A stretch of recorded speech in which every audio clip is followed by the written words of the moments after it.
Hello, నేను doctor Padmaja మెడ్సీ hospitals Vijayawada. మా దగ్గరికి మేము ఎసెన్షియల్గా గైనకాలజిస్ట్ని. We deal with women, we deal with girls. But ఒక సెగ్మెంట్ ఉంటుంది. What we realise with time is that విమెన్లో మెన్ ఉన్నారు. సో మనము స్పెల్లింగ్లోనే చూసుకోండి, WMEN. సో మా వెనకమాల, మా ముందు, మా తోడు మెన్ సపోర్ట్ అనేది చాలా చాలా అవసరం. మెన్ కూడా విమెన్ సపోర్ట్ ఆఫ్ కోర్స్ అవసరం అనుకోండి, because they say behind every successful man that is a woman who's working very hard. అట్లాగే ఏంటంటే దీంట్లో ఒకళ్ళు ఎక్కువ ఒకళ్ళు తక్కువ అని కాదు, ఇద్దరు ఒకళ్ళకొకళ్ళు సపోర్ట్ సిస్టమ్స్ కింద ఉండాలి. వరల్డ్ చాలా చేంజ్ అవుతుంది, సోషల్ సిచ్యువేషన్స్ చాలా చేంజ్ అవుతున్నాయి. మనీకి ఎక్కువ వాల్యూ ఇస్తున్నాము rather than emotions and I feel human bonding అనమాట. And I feel cells are becoming smarter, TVs are becoming smarter, but people అంత స్మార్ట్ అవ్వట్లేదేమో, ఎందుకంటే we are slowly regressing by relying on more technical things rather than the most wonderful creation on earth, that is a human being.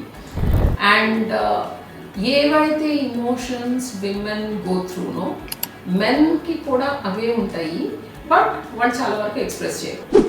ఒకళ్ళకి ఒకళ్ళు especially fertility treatments దగ్గరకు వచ్చేసరికి ఇద్దరు కూర్చుని అంటే you should let each person talk.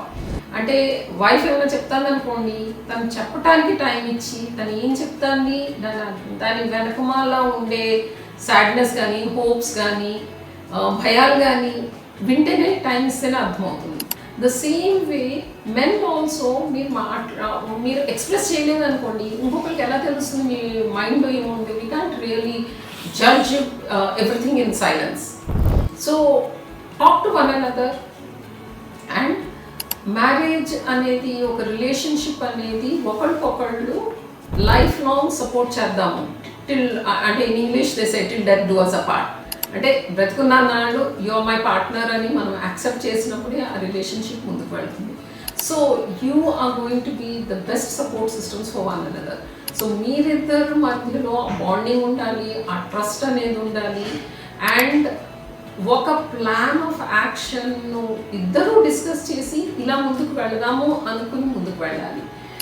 చాలాసార్లు మేము ఏం చూస్తూ ఉంటామంటే ఆడవాళ్ళు ఒకళ్ళే వాళ్ళ మదర్నో, అత్తగారినో, ఆడబిడ్డనో ఎవరో ఒకళ్ళు తీసుకొస్తారు. The man comes at some other point of time. ఇలా ఉన్నప్పుడు మీ ఐడియాస్ వాళ్ళ ఐడియాస్ టోటల్గా డిఫరెంట్ ఉండవచ్చు. సో దీంట్లో ఏంటి అంటే ఎస్పెషలీ ఫర్టిలిటీ ట్రీట్మెంట్స్లో the most important thing is couple decide చేయాలి how we are going to go about it. And మిగతా వాళ్ళ దగ్గర నుంచి సపోర్ట్ సిస్టమ్స్ వీ ఎక్స్పెక్ట్, అంతేగాని ఇంటర్ఫియరెన్స్ అనేది ఇంత పర్సనల్ దాంట్లో ఉండకూడదు అనిపిస్తుంది. So it might be I'm as a doctor, for me it is easier if I have a clear plan of action అనమాట. రాదర్ దాని ప్రతిసారి ఇంకొకళ్ళు వచ్చి ఇది చేద్దామా, ఇది అవుతా అన్నిసార్లు ప్లాన్లు మార్చుకునే దానికన్నా. అందుకు ఈ ట్రీట్మెంట్లో మాత్రము ఒకళ్ళతో ఒకళ్ళు మాట్లాడుకుని మనము ఎంతవరకు వెళదాము, what is the limit we will push hour selves to, అది ఫిజికల్గా, ఇమోషనల్గా అండ్ ఇంపార్టెంట్లీ ఫైనాన్షియల్గా కూడా. ఇవి అన్నీ ఒక క్లియర్ థాట్ ప్రాసెస్ మీ మైండ్లో ఉంది. మీరు అది మీ డాక్టర్కి చెప్పారనుకోండి, ట్రీట్మెంట్ ఇవ్వటం చాలా చాలా సులభం అవుతుంది అండ్ సింపుల్ అవుతుంది. I'm Dr. Padmaja at Medcee Hospitals.